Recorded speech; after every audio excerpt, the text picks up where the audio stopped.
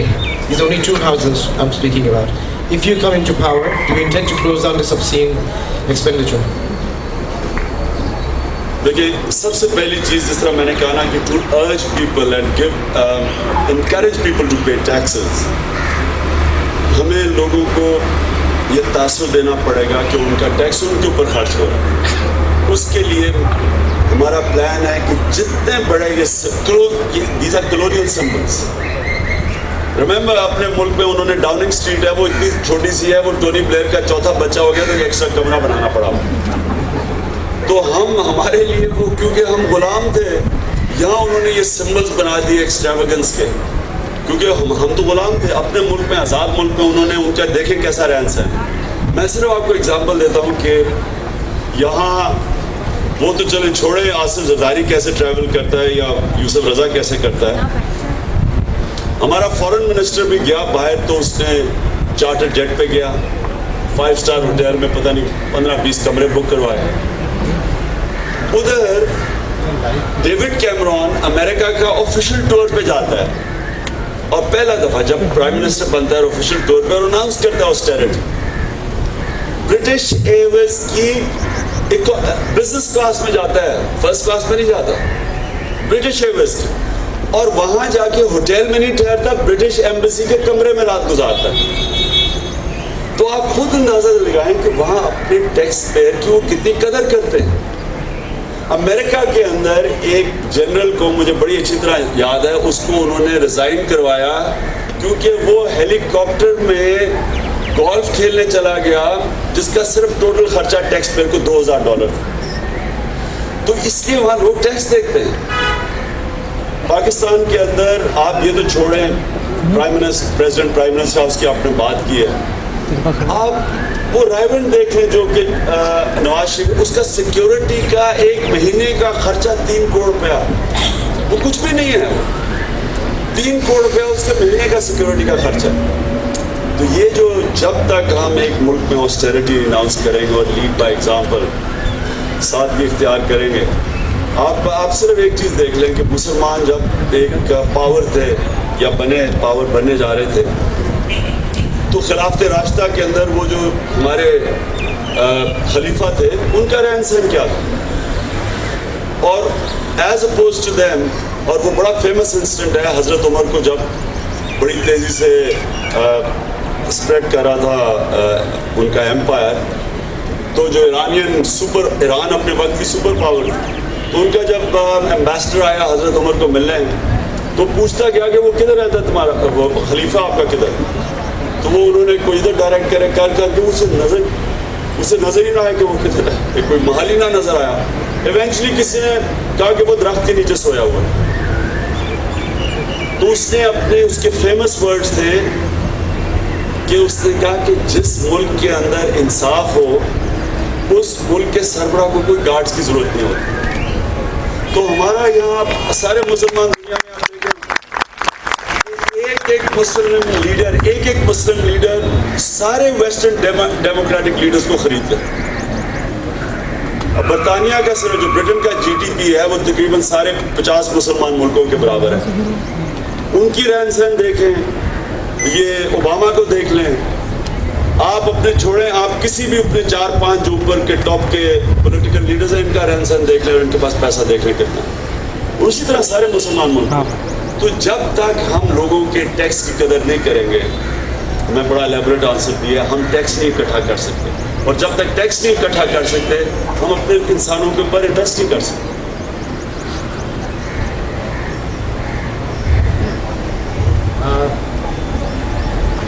I want to ask, the Shariat bench of the Supreme Court has declared all land reform un-Islamic.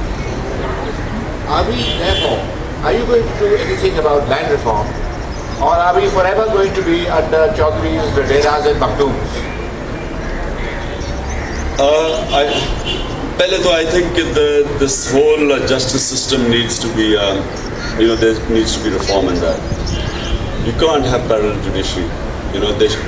اگر شریعت کو follow کرنا ہے تو وہ why should there be a separate bench for that? So I have never understood that, and I think this is because just as enlightened moderation at one point was used because it was the sign of times. Similarly, Islam was used for that purpose, but it wasn't actually meant for giving the social justice which Islam promises.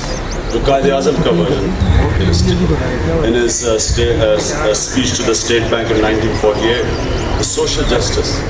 Because Pakistan's mission statement is to be a welfare state. The welfare state سے it goes against the concept of a welfare state. کہ سارا اتنی بڑی بڑی land holdings ہو and they're not very productive because there is absentee landlord. I am an absentee landlord. And I know that I can never do justice to the land. So this absentee landlordism has to finish. Because it will bring far more productivity in Pakistan. Pakistan is in a century where food security will be very important. Pakistan is sitting on probably the most fertile land, probably one of the most fertile. Indus Basin is considered one of the most fertile areas.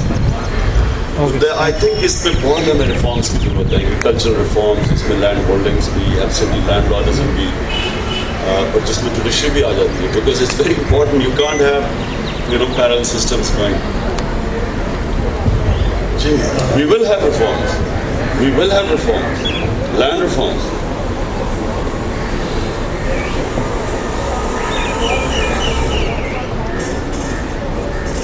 There should be only one. I'm not an expert. It's not my field, but we have, in principle, our party believes that there should be just one judiciary, and the whole, the system, جو ہمارا سارا procedure law, سب کچھ, یہ سب change ہونا چاہیے. نہیں, اس کے علاوہ بھی even جو judiciary ہے بھی, اتنی کم از کم cases ہیں, land cases solve ہی نہیں ہوتے ہیں, وہ ابھی تک چلے آ رہے ہیں. اور اس کی 55% of murder cases are because of land cases not being sorted out. The biggest problem in rural areas is that land cases keep going on and eventually they resort to murder. تو violence کی ایک بہت بڑی وجہ یہ ہے کہ وہ یہ سسٹم ہی سارا archaic ہے. تو ابھی actually ہمارا there needs to be a total reform of our justice system. And we believe, and the best way, you see, we must think about 70% of Pakistan. تو دیہات کے اندر تو بیچارے غریب آدمی کو انصاف مل نہیں سکتا, اس کی کیپیبلٹی نہیں ہے گاؤں میں بیٹھے ہوئے وہ وکیل کرے, تو وہ سارا اس لیے غریب آدمی جیلوں میں جاتا ہے. اس کے لیے جو لوکل گورنمنٹ سسٹم ہے, the way to improve governance is to take the governance right down to the village level. So the village must run its own schools, its own basic health unit. The police station must be controlled by the village, people of the village. So you'll finish the feudal system. The feudal system relies on controlling the police station.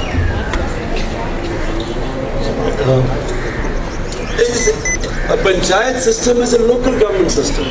Usko jo bhi naam de de, local council de de. But you must have local. Jis tarah sari duniya, ab Switzerland hai. Why is Switzerland the best run? It is the best run democracy because it is the most devolved democracy. A population the size of Lahore, less than Lahore, has 25 provinces, cantons, and every canton is semi-autonomous, runs its own affairs. If you sign 40,000 signatures on a petition, you can have a national referendum. That's why people participate in the democracy and have a stake in the system. یہاں تو بالکل ڈس انفرینچائز ہیں لوگ, پیڑ پکھیوں کی طرح بیچارے گاؤں میں بیٹھے, پوچھتا کوئی نہیں ہوتا. جی عمران, آپ جی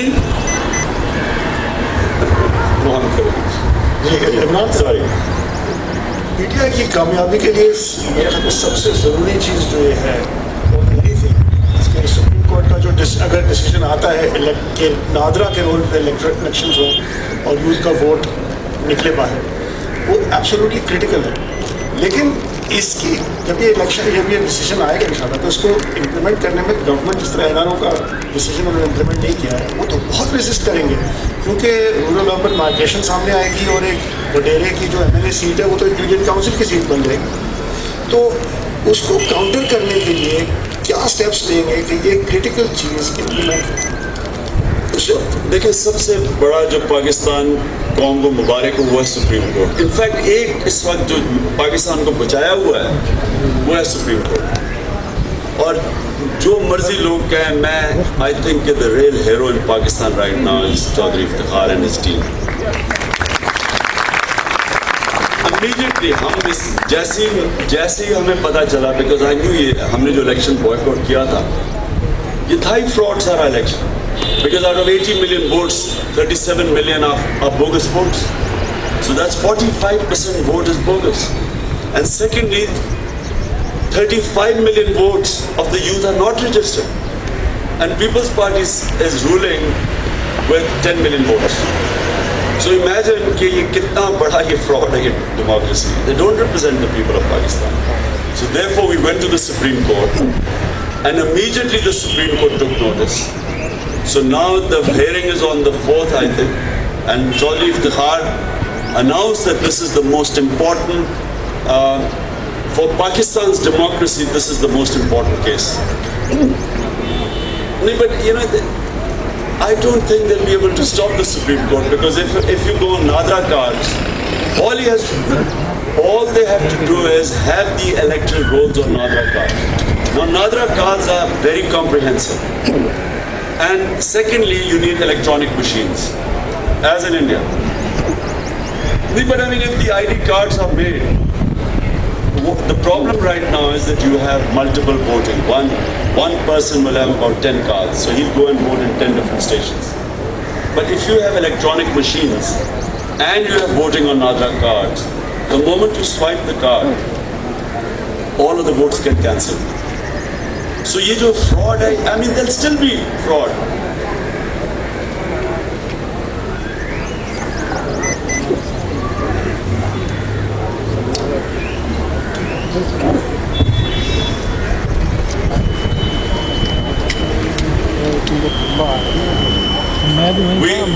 We have already had a meeting with the Election Commission about this.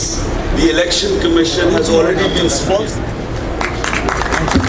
So you know, this will be, I'm just thinking,